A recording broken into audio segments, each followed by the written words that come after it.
Adam Strange has a questionable history that is called into question when he's accused of doing the one thing superheroes don't do: murder. And because we're all sick and tired of seeing Batman, Mr. Terrific is tasked to uncover the truth. This is the story of Strange Adventures. Adam Strange's memoir chronicles the war on planet Rann, which turns into a Rann-away success. Having been awarded the Congressional Medal of Honor, his signature is now worth even more than the Mona Lisa, minus all the zeros. That is, until this guy flips his world upside down. His body is found with damage that is consistent with his laser gun. The savior of Rann denies any involvement, and he even asks Batman to prove his innocence. The Dark Knight is too close a friend for an objective review, but he's got somebody else in mind who knows a thing or two about fair play.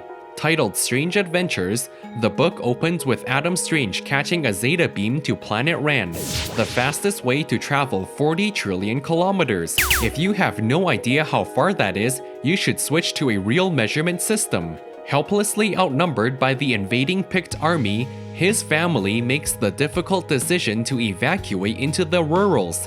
Unfortunately, the Zeta beam dissipates and he's instantly separated from his family. Michael Holt secures himself a copy of the book, and man is he talented. Mr. Terrific, I mean. He's got a nasty left hook, he can lift a few kilos, he's a great swimmer, and he'd even give John Wick a run for his money. To top things off, he's got 14 PhDs, which basically means he's a walking ChatGPT. Upon finishing the book, he dials Batman standing butt naked in the middle of the night. Adam Strange lies about his daughter's death. He then heads out to meet the main characters with a few questions regarding the book. When Adam next returns to Rann, his wife Alana informs him they've lost everything to the Pict. Their only hope now is to enlist the help of the Hellitat tribe. After a lot of walking and a few sunburns later, he's greeted by a gun. It's all laughs and smiles until they slam the door on him. The nerves on that man. The Justice League are roped into the investigation, and Hawkman reluctantly mentions Terrific was asking about Adam's daughter.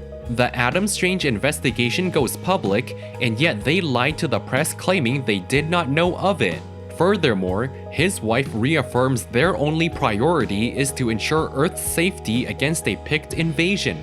Nobody should have to suffer through what they did back on Rann. Before negotiations can occur, he must first prove his worthiness. Adam Strange is tossed into a gladiator pit where he obviously comes out on top, both figuratively and literally. Mr. Terrific arrives at planet Rann to instill further knowledge into his already ginormous galaxy brain. The condescending librarian informs him the Pict documents are inaccessible because nobody's empty-headed peanut brain has been able to translate them. But this is Mr. Terrific we're talking about. He was grinding Duolingo on the way here. He then has one question for Alana's father, Sardath.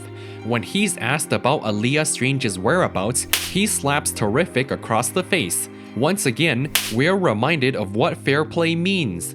I'm beginning to think this guy spawned and put 0 points into luck, because the Zeta beam dissipates right when they run into the battlefield. He begs Green Lantern and Superman for a piggyback ride, but they've got their hands full inside their own comic books. All his allies are decimated by the time he returns, as he now carries the weight of the world on his shoulders. Their worst nightmares come to fruition as Batman was just seen out on a date with a Pict drone.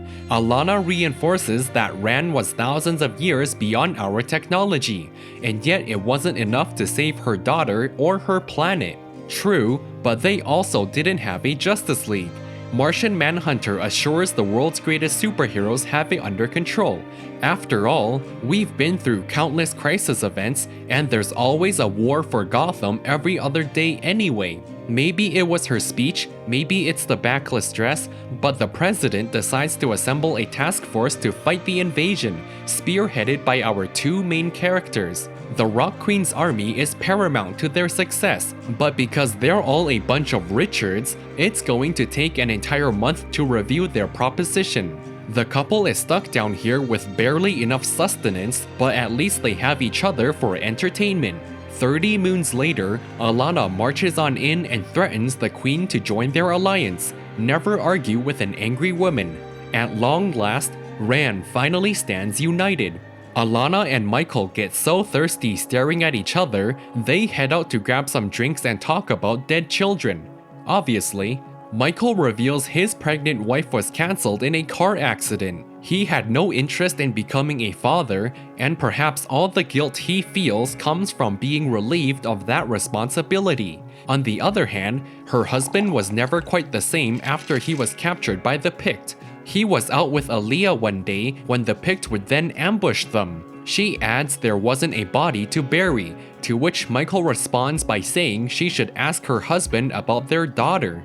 Taking on the Pict seems insurmountable, but it would also make for a great memoir. War erupts all around the planet, and it quickly becomes apparent they're in way over their heads. They continue fighting the uphill battle, and just as Sardath informs them of a minor victory, they enter a no-fly zone and Adam becomes the man of 3 worlds. Having seen this episode before, the savior of Ran shows no mercy against the Pict scouts. Alana manages to grab him for a few minutes to ask the million-dollar question. Is he hiding something from her? At this point, he admits to murdering the man from the bookstore who turned out to be a Pict scout. He swears upon his daughter's life and on the love of his family that that's the only secret. As a POW, Adam's torture is best described as Grant Morrison levels of PTSD. He endures a psychedelic-esque form of torture for months on end, until he finally snaps. His jailer's neck, that is. The Pict invasion begins, and I've got to hand it to them. They spot a non-existent weakness in Batman's plan by spotting a weakness. And just like that, Phoenix is obliterated. Meanwhile, Mr. Terrific interrogates a Pict soldier, and it's as simple as this. They resent Adam Strange for his war crimes. Genocide is the only word that can even begin to describe the final boss's actions. The main character eventually returns to his family wearing sad eyes of defeat. He barely speaks to his daughter, and what little interaction they have is even colder than Shazam 2's box office run. But he's more than happy to execute Pict soldiers. This leads us to the fateful day when they would see their daughter for the last time. Mr. Terrific wastes no time in publishing his report, which exposes the war crimes of Adam Strange. Since the secret's out, he executes the last of the first wave of Pict soldiers without a shred of remorse. Furthermore, Alana flips the narrative on its head by embracing its discoveries. Like it or not, right now, the final boss is exactly the man this world needs to make the hard choices and do what's necessary to win this war. The empty-headed peanut brains of Fox News are moved to tears by her speech, but Michael is far from your average American. I can't even begin to imagine how they're feeling, but there is still a war that needs fighting. Adam unleashes his inner German, and those who aren't already caught in the gas are forced out and into the Rock Queen's death pit. In spite of reclaiming the capital, they have already lost everything. Alana receives his essay in the mail, and the long and short of it is, Adam Strange is a lying liar. For one, the Pict were undefeated going into Ran, and yet they lost. Second, Batman had more than enough prep time to watch all 9 seasons of The Flash, and yet they still lost Phoenix. Lastly, the final passage in his book isn't of a man consumed by grief, but rather an explanation for his actions. It's highly probable the Man of Two Worlds cut a deal with the Pict to sacrifice Earth instead of Ran, and his daughter was taken as insurance. He could then kill as many of the Pict as he wanted. In fact, the more he did, the less it looked like he was working with the enemy. The bottom line is, Adam Strange faked his daughter's death. In a miraculous turn of events, it looks like the Pict have finally met their match. This also marks the beginning of his supervillain arc, as hundreds are rounded up for execution. Picture the interrogation scene from The Dark Knight, except Alana's the one asking the questions. Seeing as there's no winning against an angry wife, he reveals Aaliyah is inside a Pict vessel cruising around Mars. From where she's standing, he's a weak little coward who took the easy way out. He watched her mourn the loss of her child, and he watched her lie to millions more. But she's done. she's going to rescue her daughter.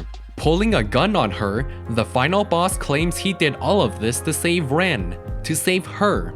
Things proceed to get physical, and now we're down a main character.